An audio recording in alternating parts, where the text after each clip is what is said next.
First Watch now. What you need to know from the Cochise County Sheriff's Office. Hosted by Cochise County Public Information Officers Carol Kappas and Grady Butler.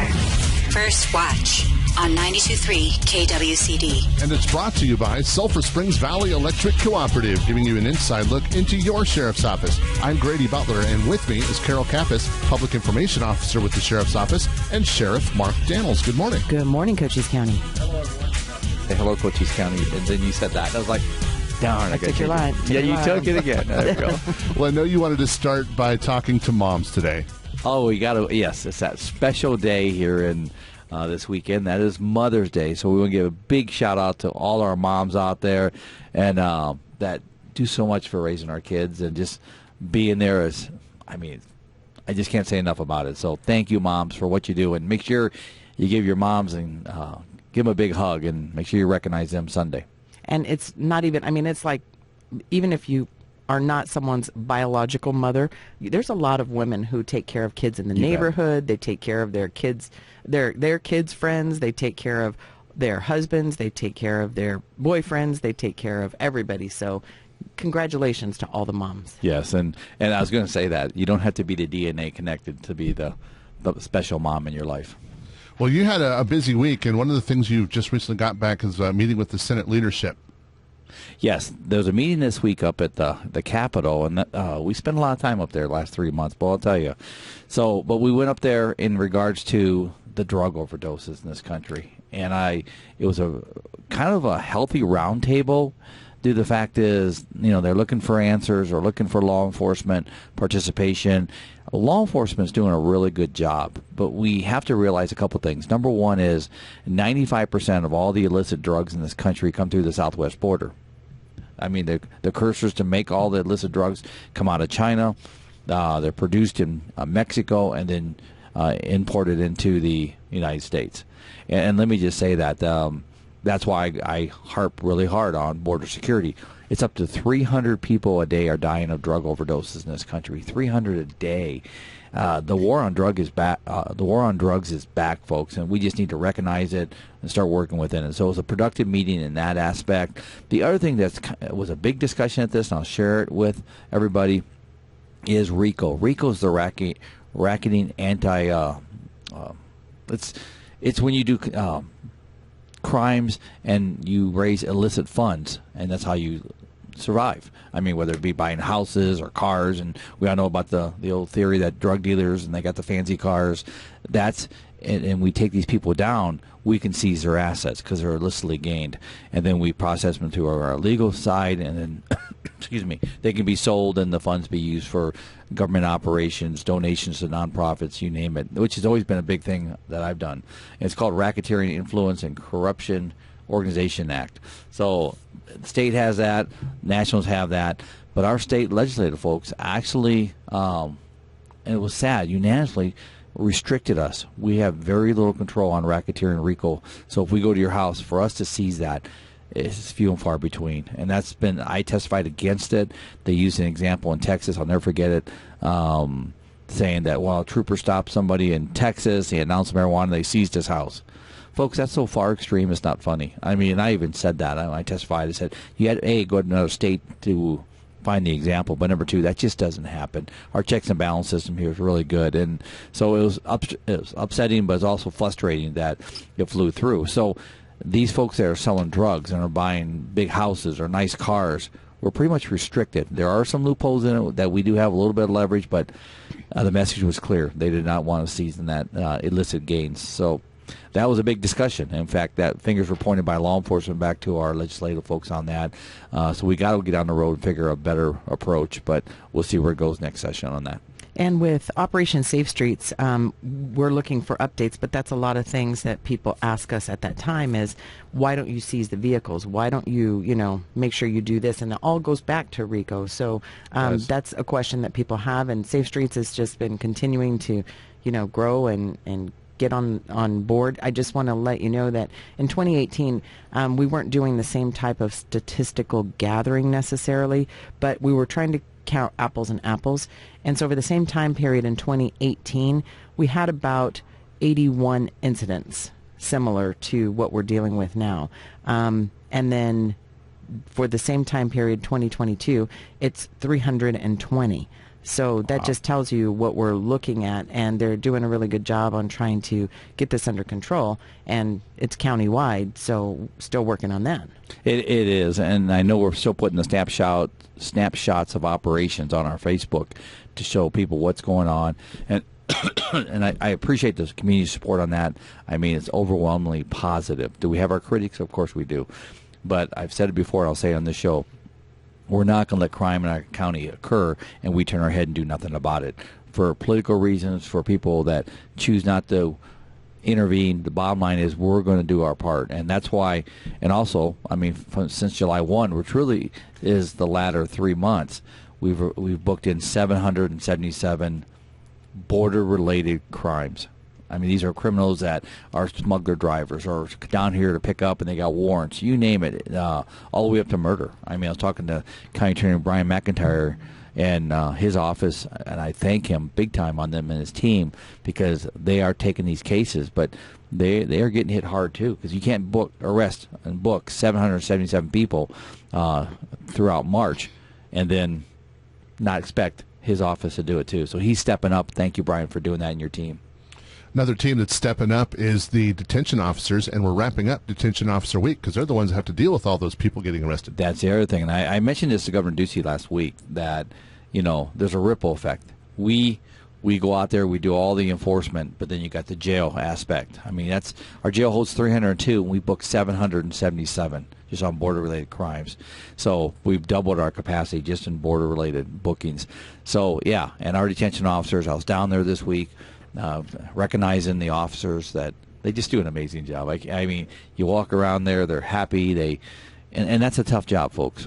That's a very tough job for what they do and for what they get paid. So that's a passion-driven profession. But thank you to all our detention and correction officers throughout the United States, but most important here in Cochise County serving. And they even have a CODA graduation coming next week, so we're actually graduating new staff. So congratulations on our graduates, and we'll make sure we post that. Yes, and congratulations to them. We'll talk more next Friday on that. We do have openings in our jail, so if you're looking for a job, come apply for the Cochise County Sheriff's Office Detention Officer job. CCOM, our dispatchers, we have openings there, and we have openings for deputies. So, I mean, if you're interested, go to the Cochise County website for job opportunities and put in for those jobs. Love to have you apply. And if you want to start at if you're getting out of high school, you can start at 18 in detention because you can't become a deputy until you're 21. So it's a great way to start your career in detention. Well, I know Matt Keel, I call him Coach Keel. He's also the instructor for Boyne High School CTE, which is Career Technical Education. He's bringing them down to our basic police academy coming up here. And he's also, we got our detention supervisors going over to speak to his class, and pretty much a recruitment fair, if you want to look at it that way. But, yeah, these kids have been through the program for the last 2 years over at Boyne High School. So, yeah, we're looking to, throughout all our CTE programs, to recruit those kind of kids. And they're going to be on the show a little bit later to give us more details on that as well. All right, well, let's talk about the swear-in for SAT. We've got some new members coming in. We do. First one is Pam Hunter. Pam came to us and swore her in there tonight. And then also Leo Tobolsky. Now, Leo's unique. Leo spent his career 20 years, not in a bad way, 20 years in the military, retired from us after, I think he had 17, 18 years with us. Then he works part-time for us, doing backgrounds and working within the detention capacity. And now he's a volunteer with us. So he's trifecta. He's done them all. He really is, and I don't know. He's like a little Energizer bunny there. I think it's all the fully loaded Mountain Dews that he drinks. He is. He's a Mountain Dew fiend, man. But so thank you, Leo, and thank you, Pam, and congratulations being on board with SAT. And coming up this weekend is the Festival of the Southwest in Veterans Memorial Park, and it's a lot of carnival rides, lots of fun, and of course people might be drinking, so don't drink and drive. Don't drink and drive, folks, please. I mean, we got enough going on in this community, trying to keep a lid on things with this border and just the normal events that we deal with, and so yeah, if you're going to drink, you're going to consume spiritual beverages, be smart. It's Mother's Day. Focus on mom. have a drink with mom at home and then get an Uber home. Mom wouldn't want you to drink and drive. No, trust me on that one. Trust me on that one. So. Also, we had something that made national news. There was an escapee in Florida, and a detention officer may have been involved. And can you give us more details on that story? Yeah, this is a sad story for law enforcement all around because there's a ripple effect to this. But out of Lauderdale County, Alabama Sheriff's Office. Alabama, okay. Yeah, it was out of Alabama, where they had a suspect named Casey White, who had already been sentenced to 70 years, was looking at another charge. He's a very violent offender, no doubt about it. But the assistant jail director, like assistant warden, if you want to call it, it appears helped him escape. And even the sheriff's in that county's coming out. So it's a big concern, obviously, because he's roaming our country somewhere. He was seen about 4 days ago. He dropped the car off in Denver, Colorado. The sheriff came out of Lauderdale, came out and made that comment here a couple of days ago on the media. And so we don't know where he's at. We know he made it to the West Coast. But, again, this guy's 6'9", 270, 300 pounds. He's a big guy. And she's bright blonde and maybe changed her hair by now. But if you see something suspicious, whether it be these two or anything, give us a call. It's amazing that when you see something that you know is not right, people are very smart, and they know when something's not, it doesn't feel right or it doesn't look right. Give us a call and let us check it out. It might not be these two, but you never know what you can turn us on to that we can intervene on. But it's sad. I'll go back to the story here with especially the detention officer named Vicky White. Again, it's no relation to him, but that she would take her oath of office and fracture that to let this guy, this fugitive, go in society, put herself in harm's way and put the citizens in harm's way. She took an oath to protect. And this is just frustrating for me and many law enforcement that wear a badge to see this kind of story. But I hope they get both of them. And I bet he needs to go back to prison for a long, long time. And she needs to be held accountable for what she did. She'll be on the other side of the bars, hopefully. Yeah, which just amazes me. How do you spend 25 years of your life and then all of a sudden, hey, let me go do this? It's incredible to me. And then you were also at a budget meeting for CECOM. Yeah, we had our budget meeting, and thanks to the state for the $3.75 million to help offset costs for CECOM all the way up to 2029. It brought down our partnership costs between the city of Sierra Vista and Cochise County by over $500,000 a year.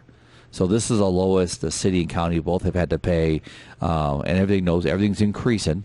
Everything's increasing, but the bottom line is, thanks to the state, DEMA, and the Governor Ducey, we've got those costs down. So thank you to both entities. And you participated in the National Day of Prayer. I did. Yesterday, spent most of my day yesterday. Started off in Sierra Vista over at Village Meadows Baptist Church there on El Camino Real. And let me just say, what a great event. There was probably 200 to 300 people, community members, ministerial folks from all over the Sierra Vista, greater Sierra Vista area came together. Bishop Simpson led the charge. And I just got to say, I got to give a shout out. I'd be remiss if I didn't do it. But Father Greg from the Catholic Church here, he did an amazing job. That I was just so impressed. I always am when I hear him speak. I've told him before in the past that, Father, when you speak, I mean, he's just got that charisma to bring you in. But it was a great day to bless the community on National Prayer Day and bring the community together, because it's been a while since we all got together. And then in Bisbee, they had one too, down there in Warren, at the church down there, the Community Church of Warren. And again, they had prayers for all the different community, from education, health, law enforcement, the homeless, you name it. They talked did a prayer for it. I did us and Andy Benton, our chaplain for the Sheriff's Office, did a prayer for police and fire. So, again, it was a great opportunity. It was a good day to bring community together. And so, again, well recognized on National Prayer Day.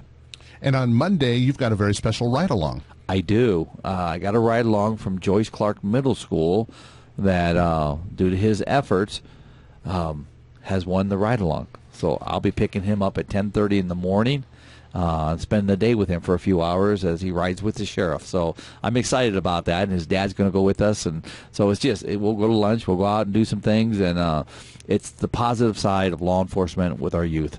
And I think there's something that can't. It's one of the greatest things I do is go out there and help our youth and let them see that, we're not a machine, but we're a human. But it's exciting. I'm looking forward to it on Monday. And do you have a stop of the week this week? I do. The stopped a guy this week going 35 miles over the speed limit. He's going 75 and a 45. Folks, let me just say this. And when I stopped him, he goes, "Yeah, I got to go pick up my friend. I'm late for work." And so I told him, I said, "Man, they're going 30 miles over the speed limit." Now, he got a ticket, of course. But I did something, and when we stop people, we run them for warrants, license checks.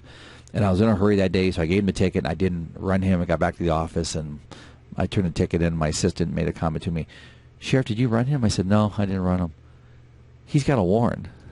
And I went, "Dang it." So around lunchtime, about an hour and a half later, my team goes, "Hey, Sheriff, we're going to lunch?" I said, "Nope, I got to go find a fugitive." So I didn't get him that day, but I did stop him the next day. So again, it goes back to that's on me, but it's we took care of it and made it better. But either way, it's slow down, folks. I mean, I know everybody's in a hurry, but it's not going to get you there any sooner. If you do, and you need yourself and others, and it's just not the right way to do. So, yeah. All right, Sheriff, before you go, give a shout-out to the moms one more time. Yeah. Congratulations to all our moms, all those that take care of our young people and just have that special place in our family. So congratulations to all our moms out there, and enjoy the weekend. And thanks for talking to us today, Sheriff Mark Daniels. Who do we have coming in next, Carol? We have Buena High School, Matt Keogh. He's in charge of the CTE program, and Sierra Vista Police Department, Frank Valdez, who's the school resource officer. First Watch on KWCD Country. It's brought to you by Sulphur Springs Valley Electric Cooperative. Give us a background of where you guys come from. Well, I'm actually from Sierra Vista. I grew up in Sierra Vista. I went to Buena High School, class of '89.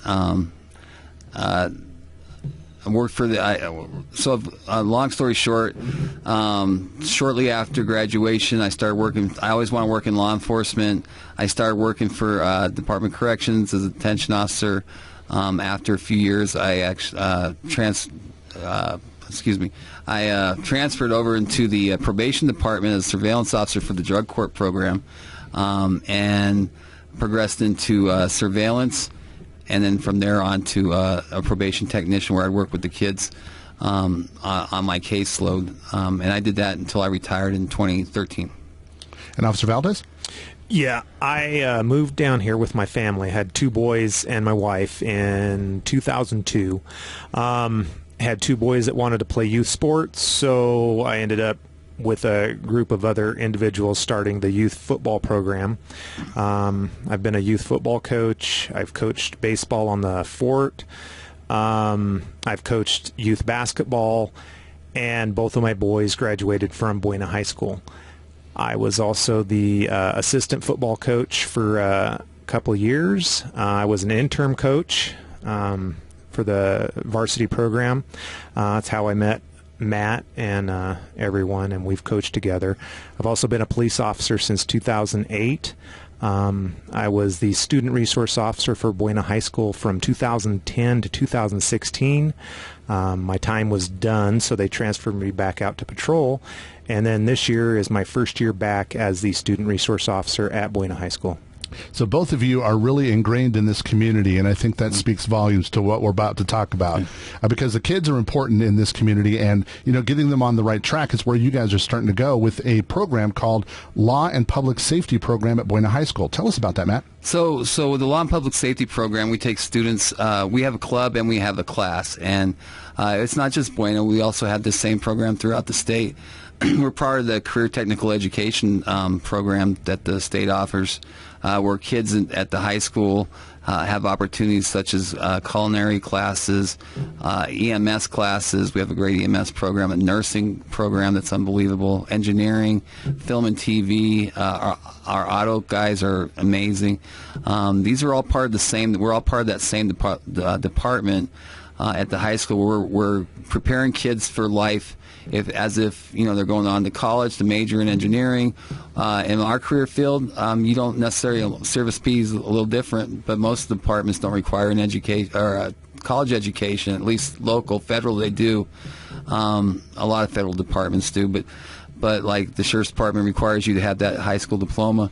You got to be 21 years old, but now we're preparing kids to work in the jails and the prisons and the dispatch opportunities that these kids can be making really good money, learning a lot about the career field itself, gaining experience, and actually earning money towards retirement at a very young age. And that's what we do in our department. So law and public safety, these kids have expressed an interest in joining the law career field, working as not just as in law enforcement. We actually have Brian McIntyre from the county attorney's office speaks to our kids, and we have kids who are interested in that realm of law as well. So it's not just law enforcement, but we also have kids who are interested in becoming an attorney in the judicial process. So anybody who just wants to, I like to say, make the world a little better place, and law enforcement's a way to do that. And so we take those kids and we give them all the tools they can be successful, that they can take to that next level. So what kind of training would they get in a class like this? In the actual classroom, they go over like law. They go over like amendments. They go over about being how can I put it? Good citizen. A good citizen, yes. And in the club, it's kind of like an after-school type club. And what they do there is we practice like defensive tactics. We'll have instructors come in and instruct them on like police defensive tactics and what they use in law enforcement. We also practice handcuffing. We also practice like high risk stops. So we give them a full, well-rounded exposure of what law enforcement might be. So it's kind of almost like kind of some of the stuff you would learn in an academy, but it's kind of at the high school level. Yes, it is. There's a lot of things that we do that are related to the academy. And speaking of the academy, we are taking them on a field trip next week to the Douglas Academy that Cochise County and other surrounding law enforcement use. And you guys have mentioned before we went on the air that you guys do competitions sometime. Tell us what kind of competitions you would enter.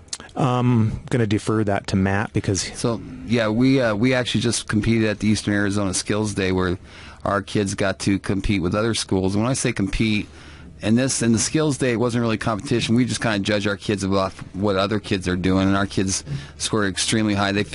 We have our A team, we kind of have our B team, and our A team finished tops amongst all the other schools in our simulation, where they're actually it was various scenarios where whether it be a barricaded subject or someone with a baseball bat attacking coming at an officer. We had a high-risk traffic stop where they're actually shooting live simunition rounds, not live rounds, but simunition rounds at our students, and our students are using proper technique to subdue the suspects. And we have a couple girls. One's a wrestler, and I coach wrestling with Sheriff Daniels, and she took that guy down, and he was pretty surprised. And she's a small girl. She's a tough little girl though. But they performed very, very well. I was very proud of them. Our B team struggled a little bit, but they're learning. They're a younger group.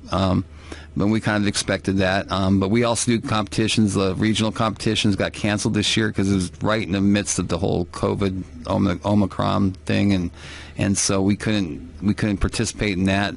But usually we participate up in Tucson. We compete against other schools, about 15 other schools from Southern Arizona. Our CSI team, our crime scene team, actually finished top 2, went on to the state championships, and then state championships got canceled. So, and there's some really good programs in Southern Arizona. Some other good schools. Benson has an outstanding program. Wilcox has a great program. Douglas has a really good program. Buena's got a good program, and then you got schools up in Tucson, Rio Rico, Nogales. So our kids compete against them. The judges they evaluate their ability to process, problem solve, forensic techniques, pulling fingerprints, blood spatter, things like that. And in my history in law enforcement, I didn't do any of that stuff. So we partner up with Service PD and Cochise County Sheriff's Department, Border Patrol, and they help us out with a lot of stuff because my experience is very limited because I was never asked to do anything like that in my career. And I'm not sure if Officer Valdez, Frank, has done that either.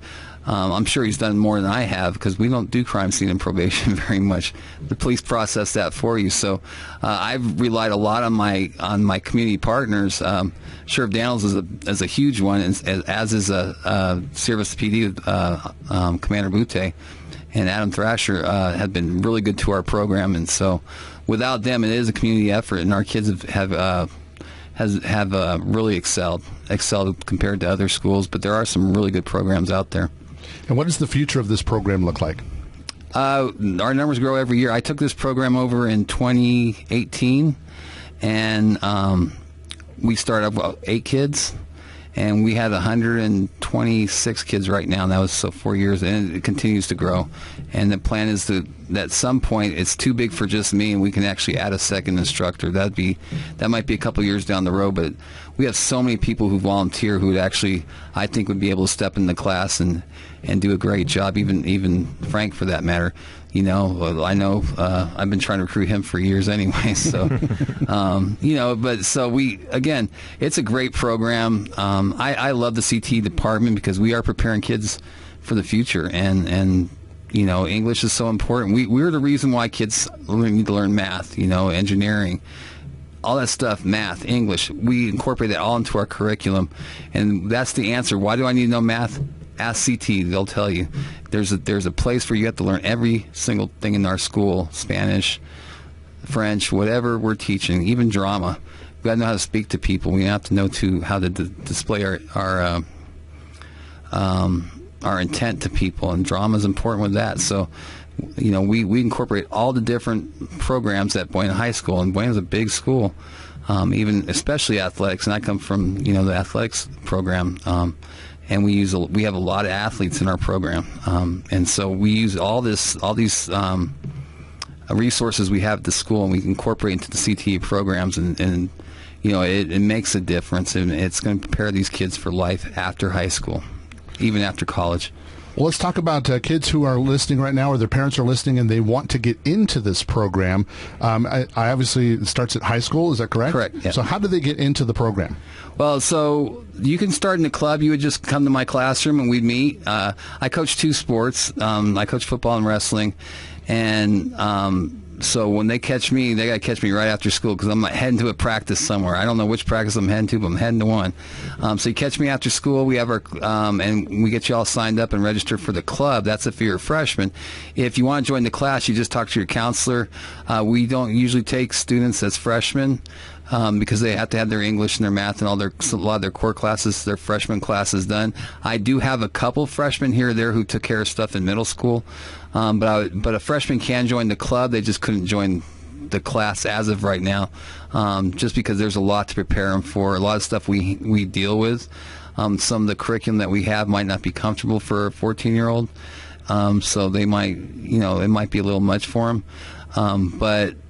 You would talk to your counselor when you register, and then to join the club, you just got to get with me or one of my student, my president or my vice president, who's their students, or Officer Valdez because he's on campus, and we get you all hooked up, and they get a uniform, they get all sorts of gear, belts. We got the kids get their own T-shirts, boots, and all the training gear we have.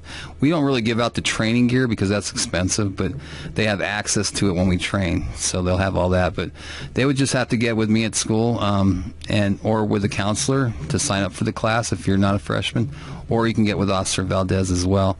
And he's happy. He's the biggest supporter of my program. That other than our principal, we couldn't do it without him. And speaking of support, Officer Valdez, is there something the community can do to help this program? Yes. So we have Mr. Keo was saying, we have a club, and if they would like to donate to the club, they can do that through the school district, and they could reference the Criminal Justice Club account if they would like. All right. Well, we thank you guys for coming and talking to us today and tell us about this great program that you have in the high schools. Yeah, absolutely. I appreciate you guys, and it's been a pleasure. I've been interviewed on the radio before, but never actually in the radio station. It's pretty fancy, huh? It's pretty nice. It's pretty cool. Well, thank you both for coming and talking to us today. Thank you. It's First Watch on KWCD Country, and it's brought to you by Sulphur Springs Valley Electric Cooperative. It's First Watch now. Hosted by Public Information Officer Carol Kappas and Grady Butler. On 92.3 KWCD. And it's brought to you by Sulphur Springs Valley Electric Cooperative, giving you an inside look into your sheriff's office. I'm Grady Butler, and with me is Carol Kappas, Public Public Information Officer with the Sheriff's Office, and our next guests from Project Graduation. Let's start with Eva. Hello, Eva. Hello, Grady. Well, tell us what Project Graduation is. Project Graduation is a party, a big fun party to keep kids safe after they graduate from high school. And Project Graduation has been going on for 36 years, and it was organized after a tragedy occurred where students were killed in a tragic traffic accident, and we decided we wanted to bring them under one roof and have a drug-free, alcohol-free party and let them win prizes and be entertained for many hours. And so this Project Graduation event really involves a lot of volunteers, a lot of sponsors, a lot of prizes and food, and it's just a really fun event for the students at Buena High School to be safe and have fun and celebrate 12 years in the making of their graduation from high school. And Bill, I understand that you guys are bringing back something that hasn't been there for 2 years. Tell me about that. That's right. Project Graduation in 2020 was actually canceled. And we had to do gift cards because we had a drive-through graduation at Buena High School that year. And in 2021, we were still under the effects of the pandemic, and so Project Graduation was really held outside 2 different evenings because we had 2 different graduations that year. And so for 2 full years, we have not really had Project Graduation. And so this year, finally, we've been able to bring it back for all of Buena High School graduates. We hope many, many will attend. It's amazing. We normally get 80% of the graduates to attend Project Graduation, which is a great number. And always for the graduates, it's free. We allow them to bring a guest, but and this year we will allow that again this year. We ask them to make a donation, but for the graduates, again this year, it's absolutely free. Well, let's talk about some of the activities you guys provide. You bet. We've had, because we've had a hiatus for almost 2 years, we'll bring back most of the popular things. We bring back casino, which is basically a blackjack. We have all kinds of agencies that will help us out in this area. So the Noon, we call it the Noon Rotary Club, will help us with casino. We have bingo. We have horse racing. It's really the stick horses. Our Lady of the Mountains Council 10799 will help us out with that one. We have what used to be called Buena Idol, and that will go on again. We have the Satellite Club helping us out with that. We have this year a obstacle course, a blow-up obstacle course that was really popular a couple years ago, and the kids will up and down and over and around and do that sort of thing. We have Wheel of Fortune, which is a great big wheel that is very, very popular and rowdy over there. We have, quite sure that the Sheriff's Department will be bringing their goggles and putting those on. So it's goggles that make you feel like you've had 2 or 3 or more drinks and ask the kids to walk like that. Many, many other events that are going on. Well, you've got the ear right now of the community that is listening by radio. How can the community help Project Graduation? There are many ways that they can help. One of them is through donations, which we'll talk about in just a couple minutes. Another is volunteering. And I have been a volunteer at this event for many, many years. And I got to tell you, it is the most exciting volunteering event that I've ever attended. And it's fun. It's just rich, fun event for the students. When they come into Buena after they've graduated, they've been waiting outside for a while because we don't open up until 10 p.m. When they come flooding in those doors and checking in, and we've got everything all set up, and it's just a joyous occasion. The vibe inside Buena is one that you don't feel when you just go in there to conduct business or to visit a teacher or something. It is joyous. It is happy. People are smiling and engaging and talking and playing. It is just a really, really fun event to volunteer at. And I would recommend anyone on the fence or considering this, do it. Just do it. Enjoy yourself. pick a part of the event that you would like to participate in to help with the students, and you will walk away from that event feeling like you really did a good turn for the community, and the kids are just well behaved and happy as they can be. And you've done this for how many years? Oh, man, I don't know. This thing is 36 years. I've probably done it for about 15 or so. Isn't that so good? It's fun. And it's amazing. We require about 200 volunteers to actually put this on. And they come from all walks of life. We have seniors who have nothing to do. We have people that are working that would decide they'll come from 10 o'clock on Thursday night, that's right after graduation, until about 4 o'clock the next morning and do that. And volunteers can only do half of that time. They can do the first half or the second half is all we actually require. And also we need to point out that the students don't get to leave, and that's part of the safety. Yes. We encourage them with raffles throughout the night, and the final raffle is $3,000. So we do 10 $100, we do 2 $500, and one $1,000 raffle right before they leave that evening. So, and that pretty much encourages them to stay. Anybody who attends who's a graduate, their name goes in the bin, and they are eligible to win that $1,000 at the end of the night. And also Nancy is in the studio with us now, and you've got probably one of the most popular things that happen at Project Graduation. Tell us what you do. Yes, we do. Well, this year Buena is titled their event Buena in Wonderland, and we're offering a wonder of gifts galore. We're going to, this used to be called the Buck Store, but we now have it called Gifts Galore Store, and each graduate that attends will be able to select their own gift, such as a microwave, a printer, a computer, and they will be able to shop at our store and take something wonderful home. We're one of the many civic organizations. I represent San Pedro Kiwanis, and we really need help too. We need help with donations because we haven't had any donations for 2 years either.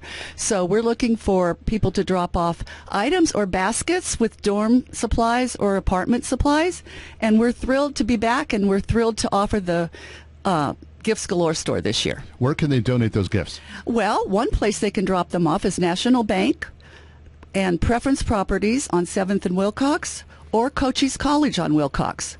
Feel free to drop off checks, gift cards, or items. Yes, and you can help Project Graduation. And the bigger this event is, the more the kids will want to participate and the more that they are safe. So donate. Everybody that's listening, if you can donate even a couple bucks or a gift or a gift certificate from your store, I'm sure it'll be greatly appreciated. So we're going to give you guys a chance to grab your pen and paper because we're going to give you a lot of contact information right now, a lot of things that you might want to write down. So first of all, remind us again where they can donate those gifts. Okay.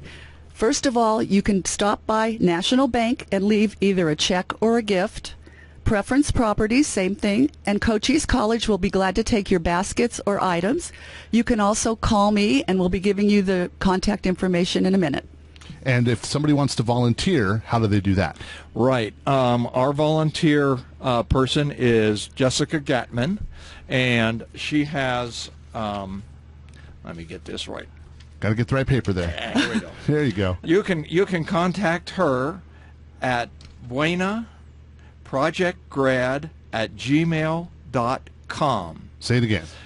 buenaprojectgrad@gmail.com. Okay. All small letters. All right. She also has her number, which she will get back to you if you need to. It's 520-338-9550. Say that one more time. 520-338-9550. All right, that's how you volunteer, guys. And how do we get you had a phone number for the donations for prizes as well? Yes. Any questions, you may call Nancy at 520-249-2493, and I'll be glad to answer them or pick up your item or check. Thank you. Well, Eva, Nancy, and Bill, we thank you for coming and talking to us today, and we thank you for everything you're doing for Project Graduation. You're welcome. Go Buena. First Watch on KWCD Country, brought to you by Sulphur Springs Valley Electric Cooperative. 92.3 KWCD. And it's brought to you by Sulphur Springs Valley Electric Cooperative. I'm Grady Butler, and with me is Carol Kappas, Public Information Officer with the Cochise County Sheriff's Office, and our next guest. Welcome back, Cochise County. We have Lieutenant Heather Bays from Salvation Army with us. So welcome. Thank you. Thank you, Grady and Carol. And you guys are having, first of all, you're not opening your thrift store. Let's talk about that for a moment. Yes. So since my husband and I have been here, we have heard from the community how much they really wanted the thrift store to be open. And we were really trying diligently to open it. Our board was very much on board for it, and we ended up getting approval to open it. However, the old building that the thrift store was in had over $500,000 in deferred maintenance. And so, and then once we were gifted the building to run the thrift store, it was just the logistics of not having a distribution center, because before the thrift store was being ran by Tucson Adult Rehabilitation Center, and so they would come and bring the trucks and have everything that's already sorted, so they just got to put it on the floor. We would be doing all the sorting and everything, and in that building it just wasn't feasible, and with the deferred maintenance. So we were looking at some other areas to maybe lease and whatnot, and just with everything in inflation, at this time, it's just absolutely, it's not a good idea. So we've been taking donations for the last couple years since we got here, and so we have quite a bit of donations. So we are going to have a yard sale on May 14th from 8 till 2. So a yard sale. Do you have any idea of what kind of items you have donated that might be there? Well, one thing we do have is a lot of clothes, and the clothes are going to be $1 a piece. Oh, there you and go. so, yeah, there's a lot of clothes. We have probably 7 Gaylords of clothes. Wow, that's a lot. Now, Gaylords are the big, giant box things. You know, So tell us a little bit more about what you do in our community outside of what this project is. So in the community, we have 4 food box distributions, which we do on the first and the second Tuesday of every month. The first Tuesday is done. We have one in Hereford, as well as at our Sierra Vista location, which is 180 Wilcox. And then on the second Tuesday, it's just at 180 Wilcox. But if you missed the first Tuesday, you can come to the second Tuesday. And then we also do the third Friday in Huachuca City. And if somebody wants to help with that, you're looking for volunteers, or can they donate monetarily? What can the community do for you? Absolutely, both. We also have a food pantry in our facility that throughout the entire month, if anybody is struggling with food, they can come and get a food box at any time. We also have utility assistance if you qualify. Not everybody qualifies, but we do assist with electricity and some other utilities. We do not have any rental right now, but yeah. If anybody wants to take advantage of these programs or help you out, how can they get a hold of you? Well, they can call me at 520-459-8411. And if you want to volunteer, please ask for Eva McElroy. She is our volunteer coordinator. And also Mary Mueller. She does all of our food box distributions. And normally, if you're a new volunteer, you start in distribution just to see how you work with people and how, you know. But we also have a community meal. We do 5 days a week, Monday through Friday, from 11:30 to 12:30. And if we need help in that, if you've already been vetted in distribution, then we'll bring you inside.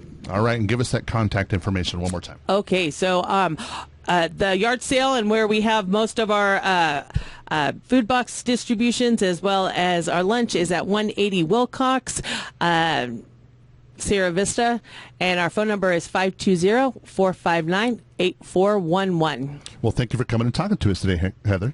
Thank you. And Carol, how do they get a hold of us at the Sheriff's Office? So you can reach out and touch us at our webpage, cochise.az.gov/sheriff, or our social media. We have our Facebook at Cochise County Sheriff's Office, Sheriff Mark J. Dannels, and we also have our Twitter and our Instagram that you can link to through that. First Watch on KWCD Country is brought to you by Sulphur Springs Valley Electric Cooperative. You've been listening to First Watch with the Cochise County Sheriff's Office. Hosted by Cochise County Public Information Officers Carol Kappas and Grady Butler. Join us again next Friday morning, 7 to 8 a.m. First Watch. What you need to know from the Cochise County Sheriff's Office. Only on 92.3 KWCD.